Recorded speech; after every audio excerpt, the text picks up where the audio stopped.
পৃথিবীতে সবচেয়ে ভয়ঙ্কর নেশা হচ্ছে কারো মায়ার। একবার কারোর মায়ার নেশায় জড়িয়ে পড়লে নিজের সমস্ত সুখ বিসর্জন দিয়েও সেই মায়া কাটানো যায় না। এই মায়ার ব্যাপারটা তৈরি হয় মূলত কথার মাধ্যমে। কথা বলতে বলতে একটা মানুষের প্রতি তীব্রভাবে আসক্ত হয়ে পড়ে, আর তারপর সেই মায়া শুধু বাড়তেই থাকে, কমে না। মানুষ যখন মায়া নেশায় জড়িয়ে পড়ে তখন সে ঠিক না ভুল সেটা বোঝে না, কোনো বাধা মানে না, কোনো কিছু চিন্তা করে না।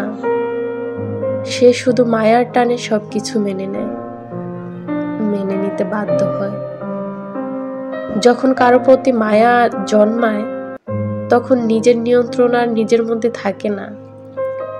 যার প্রতি মায়া জন্মায় নিজের অনুভূতি সব নিয়ন্ত্রণে নিয়ে যায় সেই মানুষটা। মানুষ চায় নিজেকে সেই মায়া থেকে টেনে হিঁচড়ে বের করে নিয়ে আসতে, কিন্তু পারে না।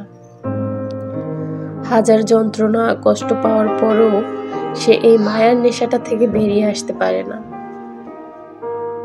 যখন একবার কারোর মায়ার নেশায় পড়ে সে তার ভালো থাকার চাবিটা তার হাতে ছেড়ে দেয়। তারপর কথা ফুরায়, সময় ফুরায়, সম্পর্ক এবং মানুষ হারিয়ে যায়, শুধু মায়া নামক জিনিসটা ফুরায় না।